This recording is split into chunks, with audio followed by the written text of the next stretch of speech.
Cuando Jesús llegó a la región de Cesarea de Filipo, preguntó a sus discípulos, ¿quién dicen los hombres que es el Hijo del Hombre?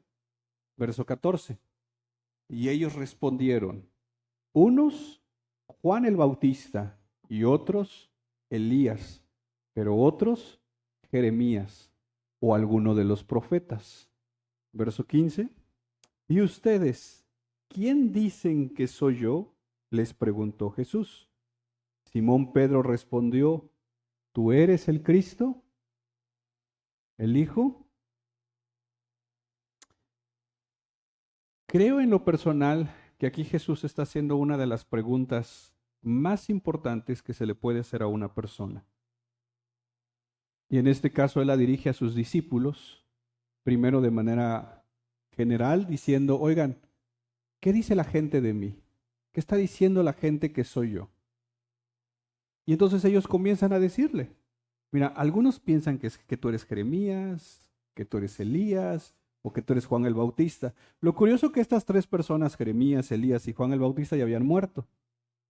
Y de cierta manera pensaban que Jesús había sido o era uno de estas personas, pero resucitado.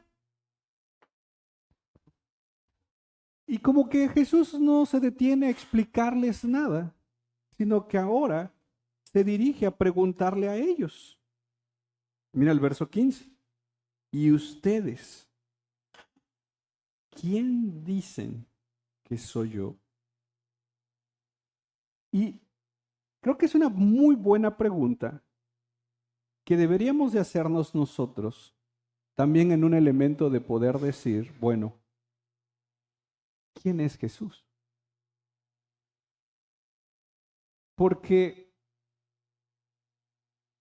nosotros somos cristianos, ¿verdad? Y creo que el término cristiano en su definición más básica sería seguidor de Cristo. Pero ¿quién es Cristo? Jesús, dice. ¿Y quién es Jesús? Cristo. Un compañero de clase en el seminario que estudió filosofía dice que esos argumentos circulares son inválidos, porque lo único que estamos haciendo es haciendo esto, dando vuelta, ¿no? Pero la pregunta está ahí frente a nosotros y imagínate que Jesús se acerca a ti y te dice, oye, tú que eres mi seguidor, o dices ser mi seguidor, dices seguirme, ¿quién soy yo? Y, y, y esta pregunta ni siquiera es, ¿quién soy yo para ustedes? ¿Quién es? ¿Quién soy yo? Dice Jesús. Porque no es lo mismo que alguien te pregunte, ¿quién es? Que una persona te dijera, ¿quién es? ¿Quién soy yo? Y tú le dijeras, pues, un desconocido. A que esa persona te dijera, ¿quién soy yo para ti? ¿No? Entonces, nuevamente, la pregunta, creo yo, importante que estamos tratando de responder es precisamente esta. ¿Quién es Jesús? Ahora, mira el verso 16. ¿Qué dice el verso 16?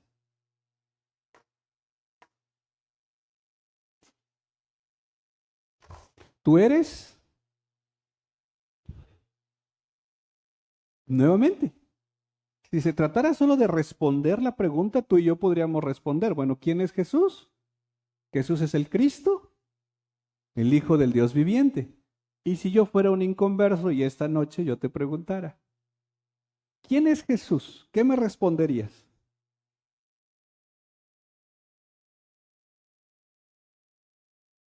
¿Qué me responderías? Ahí está. Si yo fuera un inconverso, que hoy me invitaste a la iglesia por primera vez, y te preguntara, oye, ¿pero quién es Jesús, pues? Porque yo conozco varios Jesús, pues. Pero tu Jesús, ¿quién es? ¿Y tú qué podrías responder usando Mateo 16:16? ¿Y ahora qué crees que yo te preguntaría? ¿Y eso qué significa? Porque si te pregunto, bueno, ¿y quién es el Cristo? ¿Qué vas a decir? Jesús. No, ¿qué significa esto?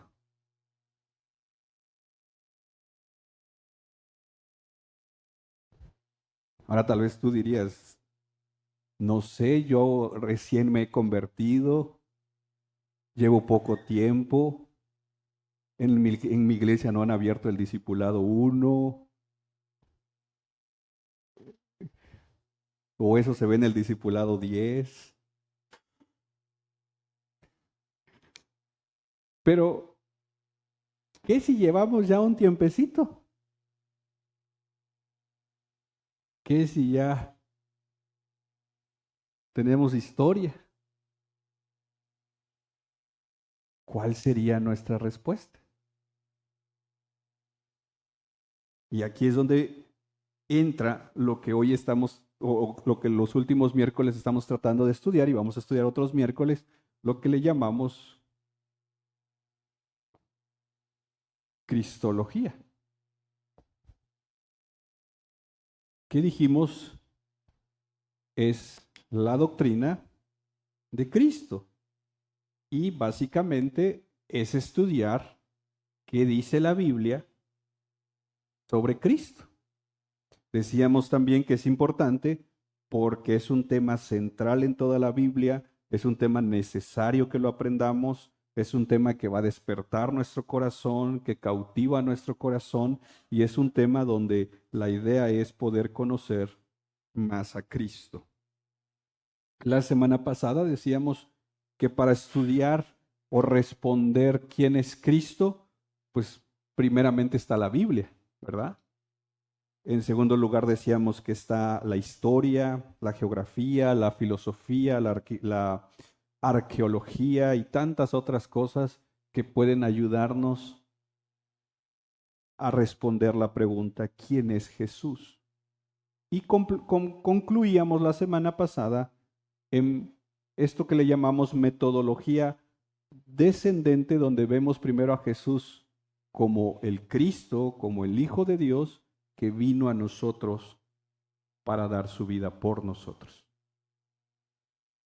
Ahora, esta noche, y espero me dé un poquito el tiempo, quiero establecer dos cosas.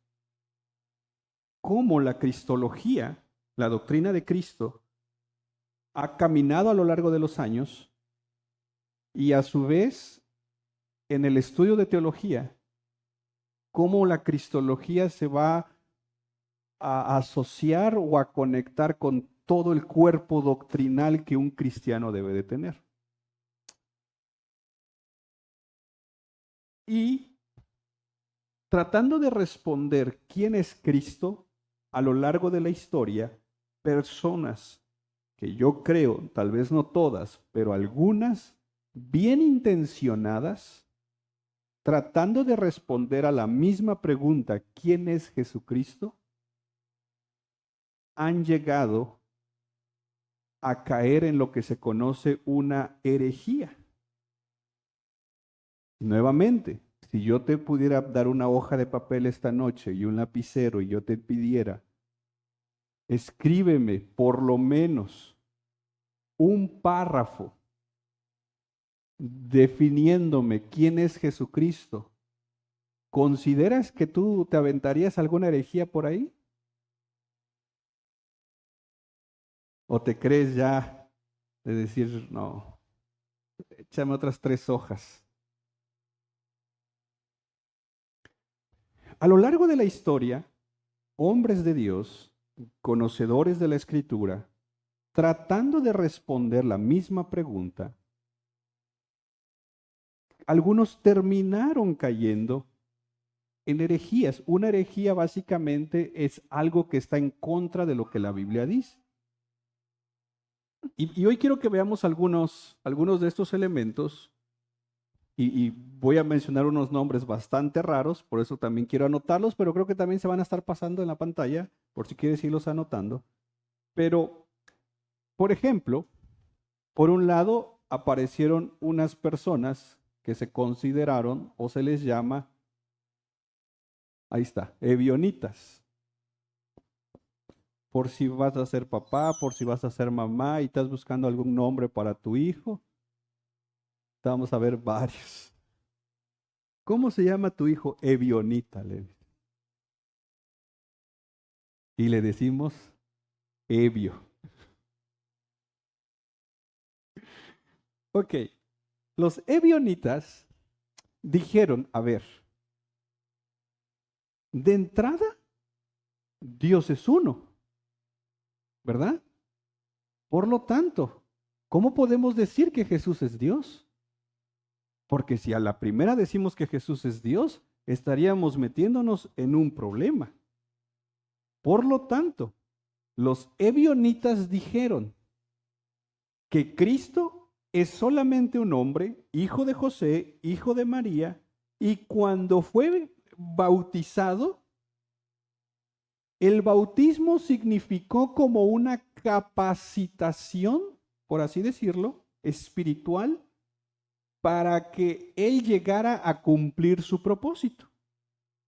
En esencia, los ebionitas dijeron que Cristo solamente era un hombre judío que en el día de su bautismo Dios lo capacitó para cumplir un propósito. ¿Tú estás de acuerdo con ellos? Más o menos. Ahora, los ebionitas, vuelvo a repetir, no dijeron un día, oigan, ¿y si hacemos una herejía? No, ellos dijeron, oigan, pero ¿cómo es posible que estén diciendo que Jesús es Dios y si solo hay un Dios? Luego surgieron otro grupo que se llama los alogistas.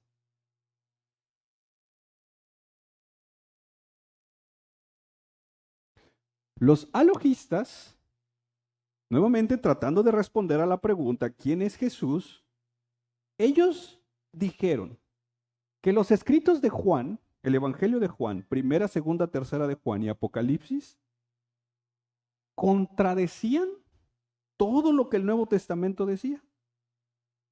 Ellos desecharon todos los escritos de Juan, de la Biblia, porque ellos decían que Jesús nació de una virgen, pero fue un mero hombre nada más, y que, ojo aquí, que en el día del bautismo, Jesús, que era un solo hombre, el día del bautismo fue bautizado por el Espíritu de Cristo.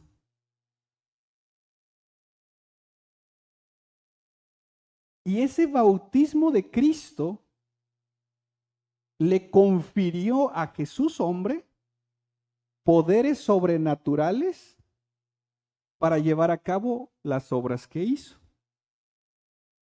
Entonces, esta gente dijo, Jesús era un mero hombre que el día que se bautizó, el Espíritu de Cristo vino sobre él y entonces por eso a partir de ahí se le llama Jesucristo. Y ese bautizo le dio poderes sobrenaturales para hacer todo lo que hizo. ¿Estás de acuerdo con ellos? Luego aparecieron los gnósticos o docetistas. Y estos generaron mucha influencia. De hecho, la primera carta de Juan se dedica literalmente a contrarrestar a esta gente porque ellos agarraron esta versión griega de básicamente decir, la materia es mala y el espíritu es bueno. Entonces, bajo esta lógica dualista, por eso se llama también docetista, bajo esta lógica de que la materia es mala, pero el espíritu es bueno. Es como aquella persona, lo decíamos el domingo, dice, yo en mi espíritu amo a Dios. Sí, pero mira todo lo que estás haciendo. Ah, pero ese es mi cuerpo. Ese es pues porque... No. Dice, la carne es débil, dice. Pero en mi espíritu, Dios sabe que lo amo. Así pensaban los docetistas. Yo espero que no sea tu pensamiento. Y bajo esta premisa, ellos decían que nuevamente Jesús era un mero hombre, que el día del bautismo fue ungido, pero antes de la crucifixión, el Espíritu de Cristo es llevado al cielo y quien va a la cruz no es Dios. Quien va a la cruz es meramente un hombre. Es más, los gnósticos llegaron a decir que Jesús era un Dios a lo mucho entre muchos dioses. Y otros fueron más allá diciendo que Jesús era solamente como un tipo de fantasma o un tipo de holograma que se aparecía ahí nada más y que lo veían, pero él no se encarnó porque lo material es malo, decían ellos. Entonces, los gnósticos, docetistas, y hoy en día hay muchos lugares, ¿no? Movimiento gnóstico, dicen, esto es lo que piensan, que la materia, esto que vemos es malo y lo espiritual es bueno. Luego están los antignósticos. Y vuelvo a repetir, hermanos, por favor, no veamos a esta gente de reojo como diciendo esos herejes. Sí, hoy en día sabemos que son herejes. Pero, por ejemplo, ¿qué estaban buscando estos grupos? Responder la pregunta, ¿quién es Jesús? Por eso te decía, si yo te doy una hoja de papel ahorita y te pido, por favor, respóndeme la pregunta, ¿quién es Jesús? ¿Crees que en tu hoja de papel pondrías algunas herejías?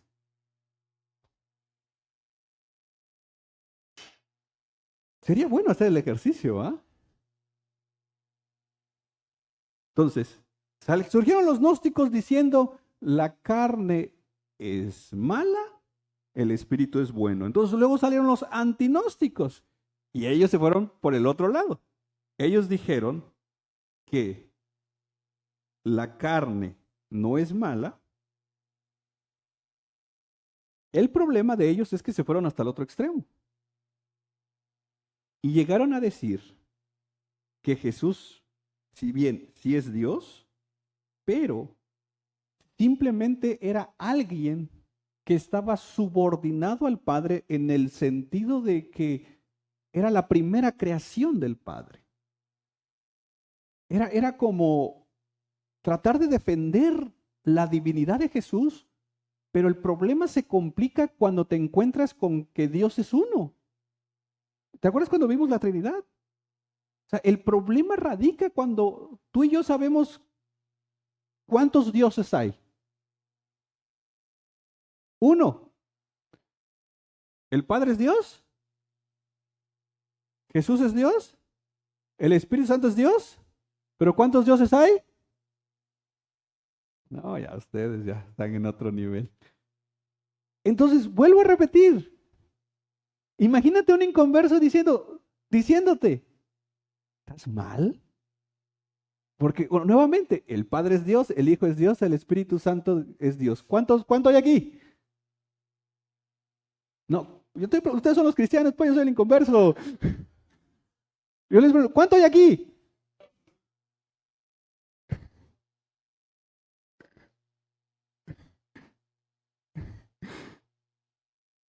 ¿Verdad?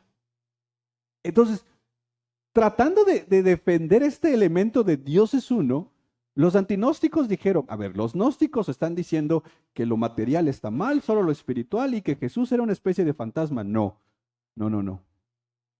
Jesús tiene un elemento divino importante, pero no puede ser Dios tampoco. Viene de Dios. Hay un elemento de subordinación, por así decirlo, de que Él fue creado en algún punto. Luego aparecieron los monarquianos modalistas. Les digo, por si estás buscando un nombre ahí para tu bebé, dice, ¿cómo se llama? Monarquiano. ¿Y cómo le dice?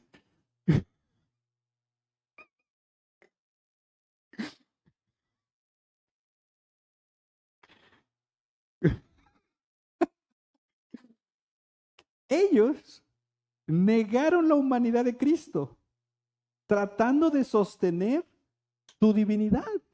Ellos dijeron, a ver, Jesús es Dios. Pero para ellos, Cristo era solamente una manifestación del Dios único.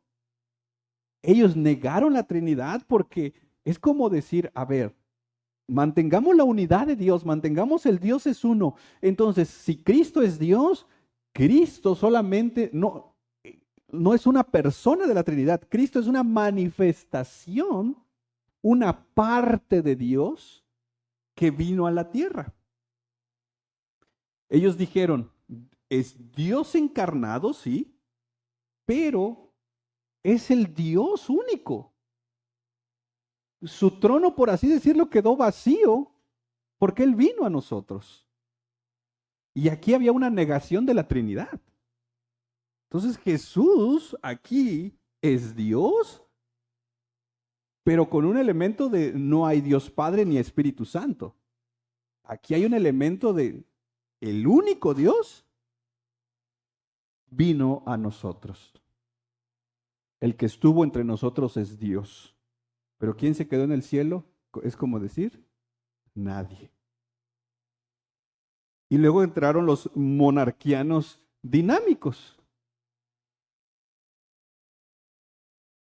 ¿Dónde nos meterán a nosotros, hermano? Ellos decían que había una distinción entre Jesús y el Logos. ¿Qué significa esto?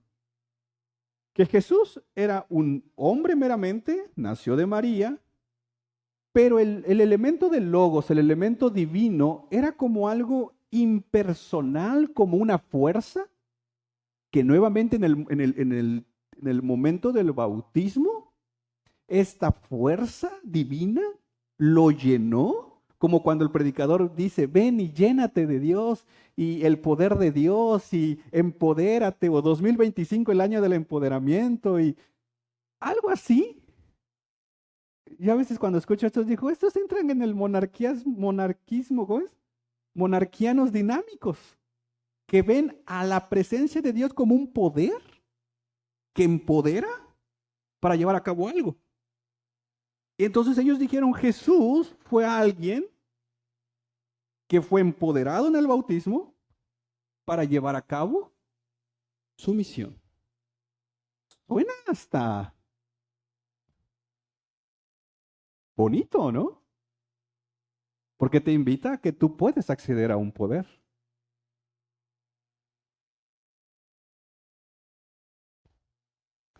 Luego apareció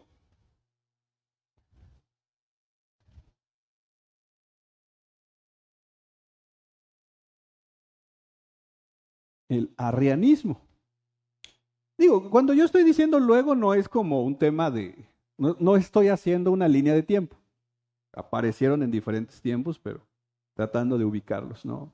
Y su exponente del arrianismo fue Arrio. Este hombre, obispo de la iglesia, básicamente dijo, Cristo es una criatura superhumana y pretemporal.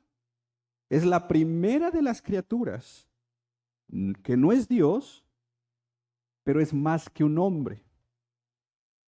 De hecho, los testigos de Jehová vienen de aquí. Ellos no creen que Jesús es Dios, pero creen que es el primer ser creado, superhombre. más que un hombre. Eso creen ellos. Y Arrio rechazó la divinidad de Jesús. No, vuelvo a repetir, esta gente no era como se despertaba en la mañana y decía, voy a decir una herejía para irme al infierno. No, Arrio dijo, oigan, debemos de guardar la unidad de Dios. No es posible que estemos diciendo que Jesús es Dios si Dios es uno. Pero entonces, ¿quién es Jesús? Y entonces Arrio dice, Jesús es el primer hombre creado, el primer ser creado, y tiene este elemento entonces de importancia, pero no es Dios. Luego aparece, ponerlo por acá, Apolinar. ¿Conoces a alguien con ese nombre? Ese sí dice.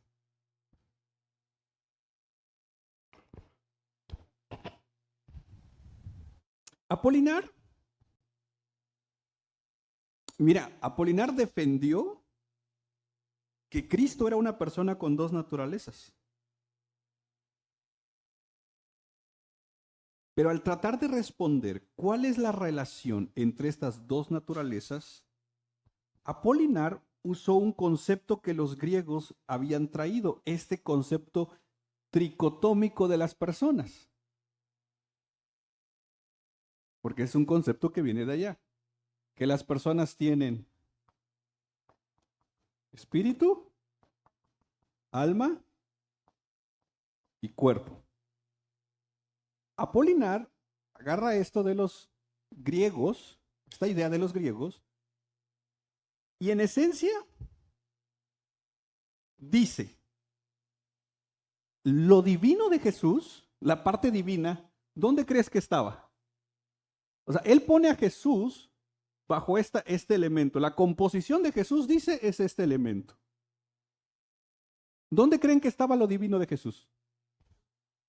Aquí. ¿Y entonces dónde estaba lo humano de Jesús? En el cuerpo. Y esto terminaba siendo como un elemento de conexión. Pero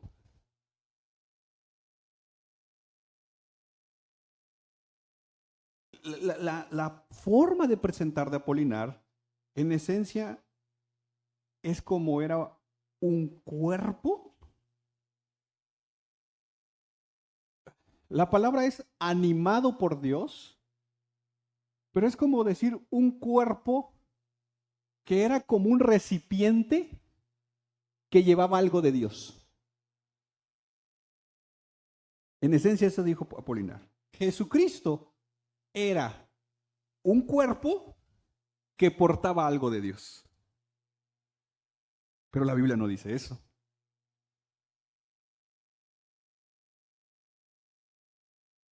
Luego aparece el hermano Nestorio. Y Nestorio acentuó la completa humanidad de Cristo y también, al igual un poco que Apolinar, dijo que Cristo solamente había sido la habitación del logos, de lo divino. Y miran de dónde saca Nestorio esta idea. La Biblia dice que tú y yo somos templos del Espíritu Santo. Pues Nestorio dice, Jesús solo fue una habitación, un recipiente del logos, de lo divino.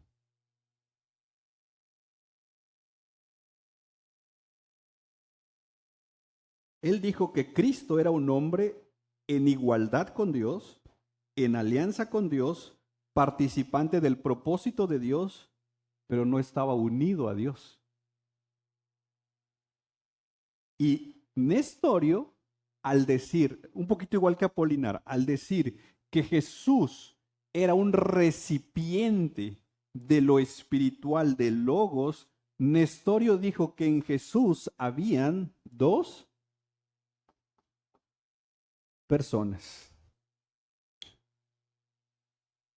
La persona humana y la persona divina. Ahora, esta gente, vuelvo a repetir, tratando siempre de defender, uno, la unidad de Dios, la divinidad también de Cristo, también esta gente agarraba el elemento de que la Biblia tiene un silencio de varios años de Jesús. Porque lo vemos, ¿hasta qué más o menos tiempo vemos a Jesús? Su nacimiento, ¿verdad? Luego lo tenemos en la presentación del templo y de ahí lo volvemos a ver hasta que aparece en su bautismo. De ahí, la lógica de muchos de ellos era, Jesús era un hombre más.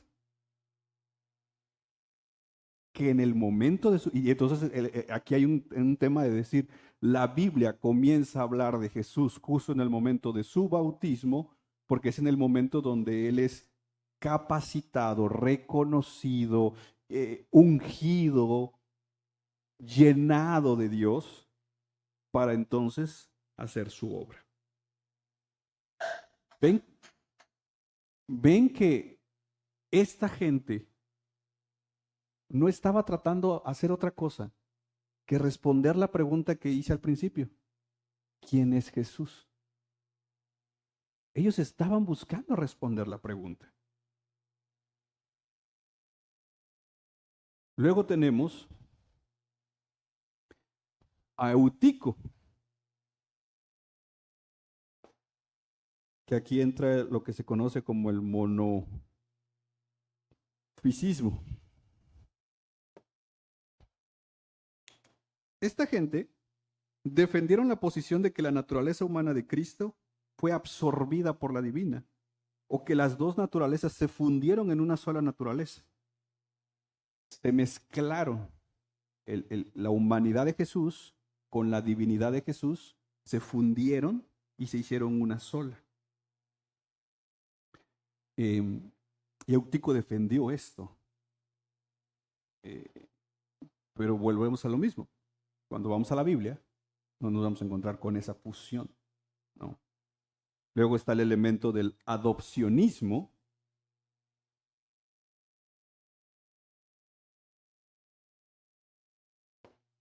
que básicamente creo que su nombre es muy obvio. Jesús hombre fue adoptado por Dios y deificado por Dios. Básicamente aquí, en resumidas cuentas, es Jesús hombre fue adoptado por Dios para ser llamado hijo de Dios. Y al ser adoptado por Dios, Dios le da su poder para llevar a cabo lo que llevó a cabo. En esencia es eso. Jesús fue adoptado para entonces llevar a cabo una obra. Y luego, ya después de la Reforma, por ejemplo, tenemos lo que se conoce como las teorías kenóticas. Y las teorías kenóticas viene precisamente del término kenosis, cuando Filipenses capítulo 2, verso 7 dice que Jesús se despojó a sí mismo. ¿Te acuerdas? Lo vimos la semana pasada. Entonces los kenotistas dan a entender que Dios se redujo a ser hombre, dejando su divinidad, y que, como lo que veíamos la semana pasada en estas teorías evolutivas, Jesús era Dios, se despojó, se hizo hombre, y en la medida que fue avanzando en su caminar, fue poco a poco regresando a su divinidad. Nuevamente, por eso la idea aquí es que por los primeros 30 años no aparece su historia y de ahí empieza como a aparecer, porque fue como avanzando, por así decirlo, en grados de divinidad. Él dejó de ser Dios, se hizo un mero hombre sin naturaleza divina y esa divinidad la fue agarrando en la medida que iba caminando. Y por último, digo, hay otras más, pero por cerrar esta primera parte, está lo que se conoce la encarnación progresiva. La encarnación progresiva básicamente dice que Jesús era un ser humano con una receptividad especial por lo divino. Es decir, era un ser humano especial y que poco a poco fue recibiendo lo divino y que en Cristo habían dos personas. Este ser humano y lo divino que se fue formando poco a poco. Ahora, mi pregunta para ti es, si tú eres un cristiano que llevas ya un tiempo en el cristianismo, ¿cuál sería tu respuesta ante estas cosas? ¿O dirías amén a alguna de estas?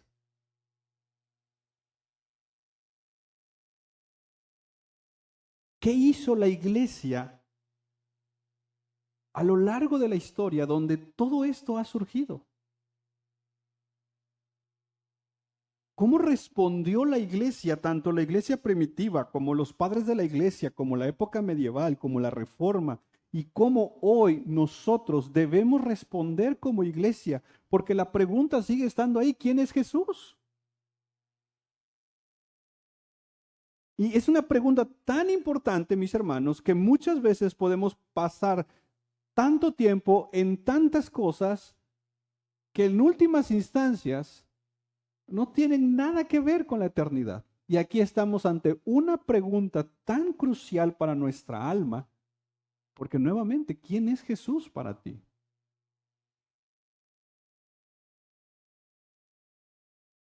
La iglesia literalmente lo que hizo fue sumergirse en las Sagradas Escrituras y luchar por expresar lo que la Biblia dice de una manera coherente, de una manera lógica, pero nunca, nunca minimizar la escritura bíblica.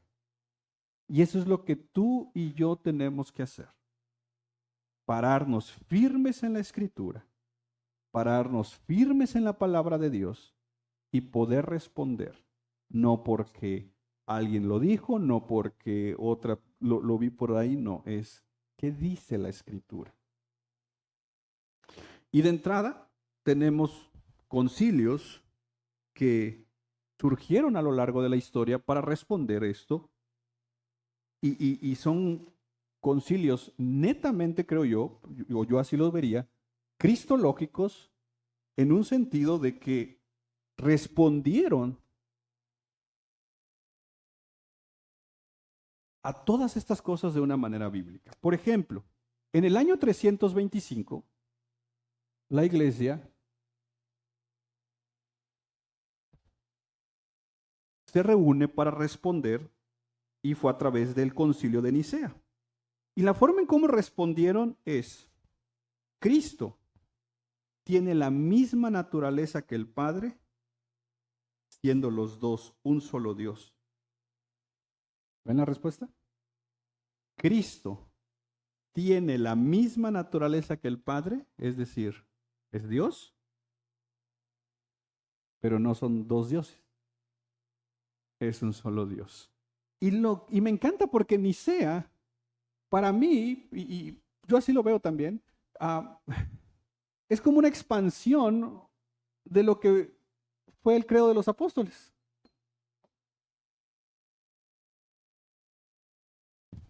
Pararse firme en una cristología bíblica diciendo, Jesús es Dios. Pero no hay dos dioses, hay un solo Dios. En el 381, año 381, tenemos el concilio de Constantinopla, que fue el primero, y básicamente este concilio dijo, el Hijo es una persona distinta del Padre. Y aquí lo que respondía era todas estas personas que decían que Jesús solamente era una expresión de Dios o que era una manifestación de Dios. No, aquí el término aparece como persona diciendo Jesucristo es una persona distinta del Padre. Por eso acuérdate, la Trinidad, Uno en esencia, tres en persona. Y Jesús es una persona de la Trinidad. Y Él se encarnó, se hizo hombre. Esto es lo que responde Constantinopla. En el 431, año 431, tenemos el concilio de Éfeso. Y en Éfeso se responde de la siguiente manera. Cristo es Dios, Cristo es hombre y son, ojo aquí, una sola persona. En Éfeso se empieza a estructurar, digo, obviamente empieza todo acá, pero en Éfeso empieza como a agarrar una forma la definición de quién es Cristo. Y me encanta el concilio de Éfeso en ese sentido. Cristo es Dios, Cristo es hombre, pero es una sola persona. Luego, uno de los grandes concilios, creo que el 451, es el de Calcedonia. Y en Calcedonia, Cristo es una persona, pero con dos naturalezas no mezcladas. Y esto para mí es, creo que la definición. Una persona con naturaleza divina y naturaleza humana, y estas no se mezclan. En Calcedonia se presenta Cristo es una persona de la Trinidad, obviamente, con dos naturalezas que no se mezclan. Luego en el 553 tenemos el concilio de Constantinopla, el segundo, y aquí se responde a estas ideas de que Jesús era como un recipiente de lo divino. Y en Constantinopla 2 se dice, el Hijo no tomó a una persona humana. O sea, Dios no vio a un humano y dijo, este le está echando ganas, voy a depositar mi divinidad ahí. No. Él se hizo hombre, llevó una naturaleza humana completa a su persona divina ya existente. Él se hizo un hombre. Y en el 681 más o menos, tenemos el concilio de Constantinopla, el tercer concilio, y aquí entra, que últimamente ha habido un debate en esto, pero Cristo, al tener dos naturalezas, ¿cuántas voluntades? Cristo es una persona con dos naturalezas, ¿cuántas voluntades tiene?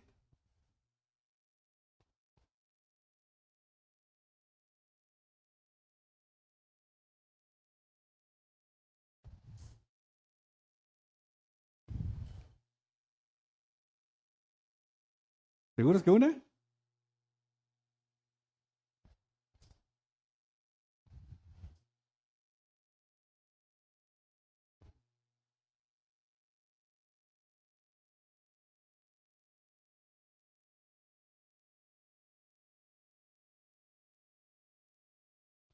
Tiene dos voluntades. Armoniosas, una como Dios y una como hombre.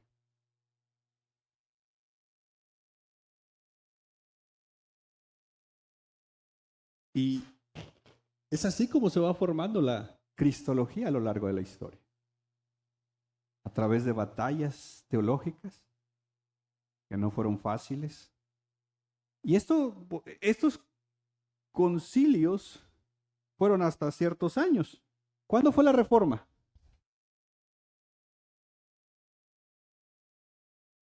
(1517) Imagínense, desde el primer concilio 325 a la reforma, estamos hablando de 1200 años. Pasando la reforma,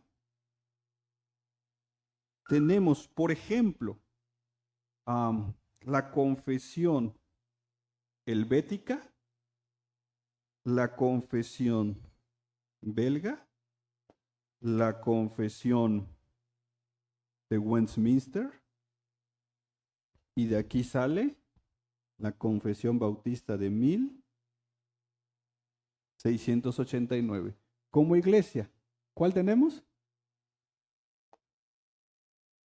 Esta, que viene de aquí, que a la vez viene de aquí, que a la vez viene de aquí, y que a la vez viene de aquí, y que a la vez viene de la Biblia. Porque si esto no tiene un sustento en la Biblia, lo desechamos. Si esto no encontramos algo en la escritura, hay que tirarlo, pero no sirve. Y ojo aquí, estas cosas, tal vez tú digas ahorita, pero esto ¿para qué me sirve? Porque luego, y tal vez te estás aburriendo esta noche y dijiste, mejor yo acabo viendo tele, The Chosen está mejor, me lo explican más bonito. O La Reina del Sur.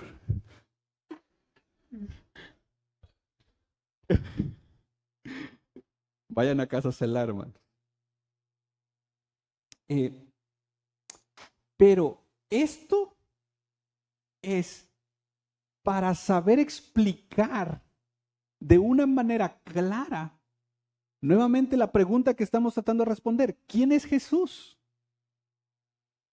Y por ejemplo, llegando hasta el punto de la confesión bautista, que es la que nos apegamos como iglesia, en su artículo 8, párrafo 2 dice, el Hijo de Dios, la segunda persona de la Santa Trinidad, siendo verdadero y eterno Dios, siendo el resplandor de la gloria del Padre, siendo de una misma sustancia e igual con Dios, tomó sobre sí la naturaleza humana. Entonces, de entrada, esta confesión nos está diciendo que Jesús es Dios, igual a Dios, y que se hizo hombre, con todas las propiedades humanas, pero también con las debilidades humanas. Sin pecado, fue concebido por el Espíritu Santo en el vientre de María, y de esta manera fue hecho de una mujer, nace de una mujer que viene de la tribu de Judá, de la simiente de Abraham, de la simiente de David, según las Escrituras, de forma que dos naturalezas completas, perfectas, distintas, unidas, dos naturalezas unidas en una persona, no dos personas. Naturalezas, dice, y esto no se unen, no se confunden. Dicho Jesucristo es verdaderamente Dios, verdaderamente hombre, y sin embargo, una sola persona, el único mediador entre Dios y los hombres. ¿Quién es Jesús? Jesús es verdaderamente Dios, verdaderamente hombre y el único mediador entre Dios y nosotros. Como Iglesia Reformada 242, esto es lo que creemos, esto es lo que confesamos. ¿Por qué? Porque es una declaración que se alinea a la historia de la Iglesia, pero en últimas instancias es una declaración que se alinea a la Biblia. Si te preguntan quién es Jesús, tú puedes responder, Jesucristo es verdaderamente Dios, verdaderamente hombre, es una persona con dos naturalezas, quien Dios lo ha hecho Señor y Salvador. Ese es Jesús. Ahora, ya en la actualidad, porque es importante estudiar estos elementos y cómo esto se conecta con otras cosas, y aquí ya quiero ir un poquito más rápido, porque quiero cerrar con esto. ¿Cómo se conecta con la teología sistemática?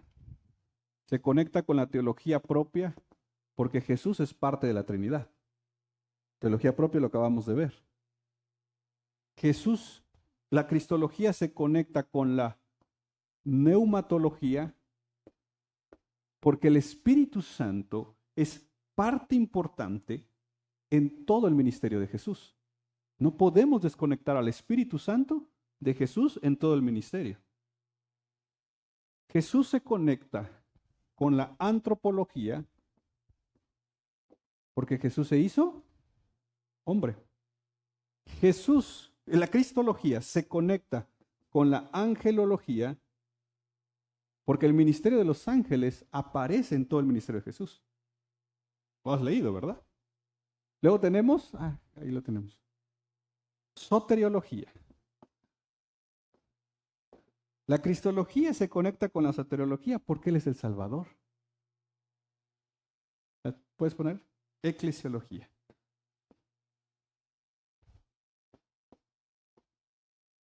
Él es la cabeza de la iglesia. Todo lo hacemos por Él, para Él. La cristología se conecta con la amartología, la doctrina del pecado. Él vino a vencer el pecado. La cristología se conecta con la bibliología, porque la Biblia trata de Él. Creo que hay una última. Y la cristología se conecta con la escatología, porque ¿a quién estamos esperando? A Cristo. ¿Ven por qué es importante esto? Porque está conectado con todo. Con Dios, la Trinidad, el Espíritu Santo, con nosotros, nos entiende, se hizo hombre. Entendemos mejor el ministerio de los ángeles a través de Cristo. Hebreos capítulo 1 dice que Él es superior a los ángeles. Él es el Salvador. La iglesia, Él es la piedra angular donde se sostiene el edificio que es la iglesia. Él venció el pecado. Creo que el domingo vamos a ver un poquito de esto, pero alguien decía por ahí, no recuerdo ahorita el autor, pero decía, ¿por qué la iglesia no está asombrada de la gracia de Dios? Dice, porque tenemos una visión pequeña del pecado. Porque a veces olvidamos o no sabemos de qué nos salvó Dios. Seguimos pensando que Dios nos salvó para darnos una mejor vida ahora. Entonces dice, por eso la gracia ya no nos sorprende. Bibliología, todos lo vamos a ver ahora en el curso de hermenéutica, la Biblia, cómo conecta con Jesús, y obviamente lo estamos esperando a Él. Y quiero terminar nada más con un ejemplo, tenemos unos minutos todavía. Puedes poner la imagen, ahí nada más tantito, checa esas palabras, la anterior, las palabras. Ahí está. Checa bien esas imágenes, esas letras. A ver, déjame anotarlas.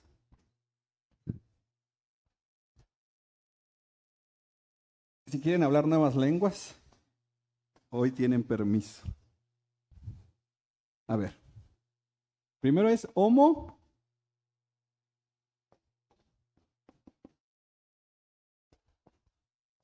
Homo.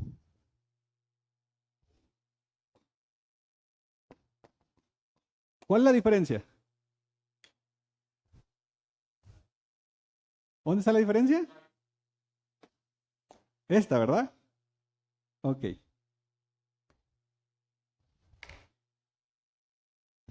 En el concilio de Nicea, en el año 325, cuando Arrio, ¿se acuerdan? Arrianismo, se para y empieza a decir, no, Jesús no es Dios, es el primer ser creado, es un superhombre, Dios le da como el respaldo total para hacer la obra, pero Arrio, defendiendo un poquito este elemento de la unidad de Dios es uno, pues llegó a decir que Jesucristo pues no era igual a Dios. Dentro de los hombres que aparecieron en ese concilio, había un hombre que también fue obispo de nombre Nicolás de Bari. Y ahora sí puedes poner la imagen que teníamos. Esta es una pintura que se ha hecho de un momento específico de la historia de la iglesia. Esta es una pintura, digo, obviamente no puedo decir que es una fotografía porque no habían fotos en ese tiempo, pero la historia nos dice que esto sí pasó. Y yo quiero que aquí veas algo, no como que para que lo tomes como ejemplo, pero quiero que veas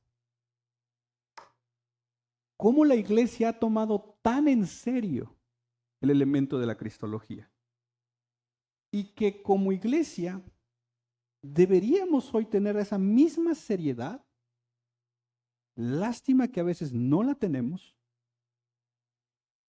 para tratar estos temas de Cristo.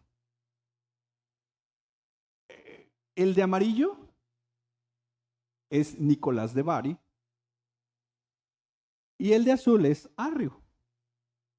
Y dice la historia que literalmente movido por un celo cristológico, Nicolás de Bari se levanta a darle una bofetada a Arrio, porque literalmente Arrio era obispo, era una persona importante, sostenía y predicaba que Cristo era una criatura que Dios la había elevado a un nivel divino, pero que no era Dios, era una criatura.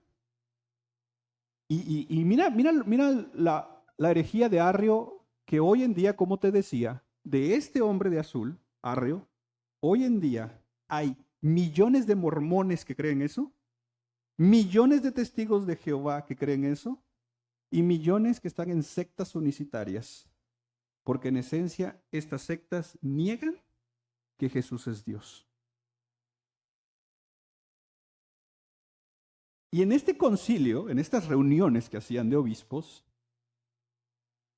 Nicolás de Bari se levanta, porque a él le molesta que este otro hombre, y luego se dice que Arrio era músico y con sus canciones su herejía llegaba a más personas.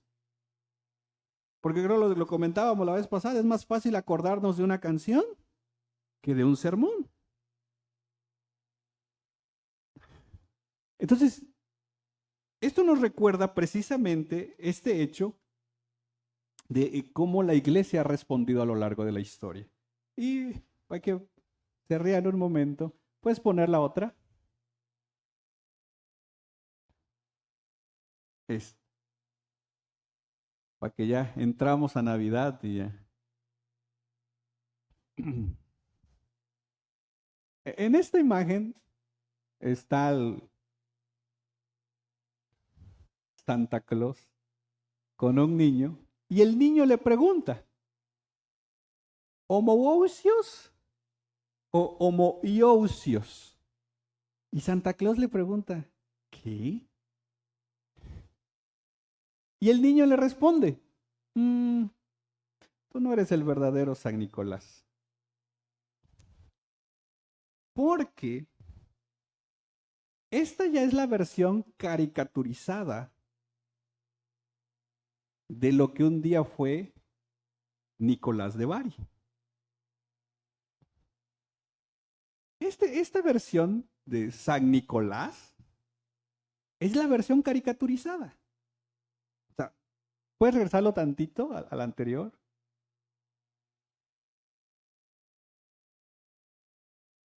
El que veíamos de amarillo, Nicolás de Bari, la historia lo ha ido como conectando con obras, con elementos de regalos para los niños en algún momento.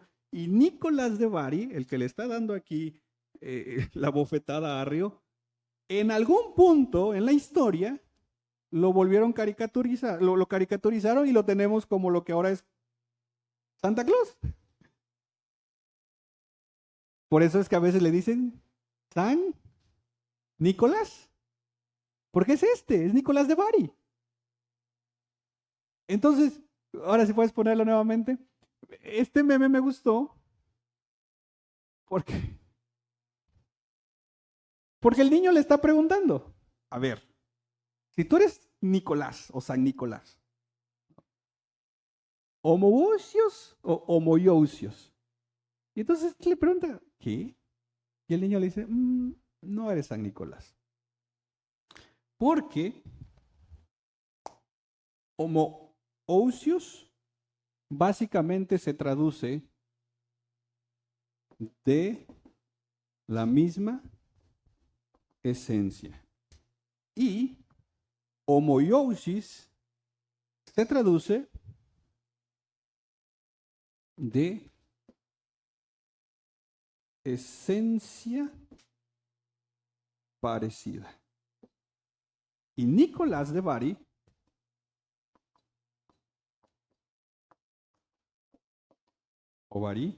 defendió esta. Arrio defendió esta, diciendo que Jesús es de la misma esencia que el Padre, mientras Arrio defendía que Jesús es una esencia parecida al Padre, pero que no era Dios. Una letra era la diferencia. Y la iglesia, de hecho el concilio de Nicea, dice, por ejemplo, que Jesucristo es Dios de Dios, luz de luz, Dios verdadero de Dios verdadero, engendrado, no creado, de la misma naturaleza del Padre. La iglesia defiende y cree esto. Y por eso me gustaba este meme, porque a veces hoy tenemos versiones caricaturizadas de cosas, cuando en su momento esta gente se tomaba en serio la palabra de Dios. Hoy tenemos el Santa Claus pero como hemos dicho antes, y con esto concluyo, hay errores doctrinales que no le van a hacer nada a tu alma. Si crees que hablar en lenguas todavía se puede, si no lo crees, son errores que no van a dañar tu alma, pero hay otros que sí. Y ojo aquí, equivocarnos en una letra en la cristología puede hacer que nuestra alma termine en el infierno. Porque si Jesús no es Dios, entonces es un hombre más en el cual entonces no hay salvación. ¿Ven lo serio de esto? Una letra nos puede hacer creer algo diferente que no es bíblico, y nuestra alma puede terminar perdiéndose en el infierno. Mis hermanos, te los digo desde una percepción pastoral. Yo no estoy enseñando esto porque no tenga nada que enseñar. Yo estoy enseñando esto porque para mí es una doctrina primaria, que es de vital importancia para nuestra alma. Y quiero que tú, que tu familia, se pare en una cristología bíblica y que tu fe esté puesta en el Cristo bíblico, y no suponer que en aquel día te pares frente a Jesús y le digas, Señor, Señor, y Él te diga, no te conocí. Aléjate de mí, hacedor de maldad. La pregunta que tenemos que hacernos es, ¿el Cristo que es nuestro Señor y Salvador es el Cristo de la Biblia? ¿Es el Cristo que la iglesia ha creído y confesado a lo largo de la historia?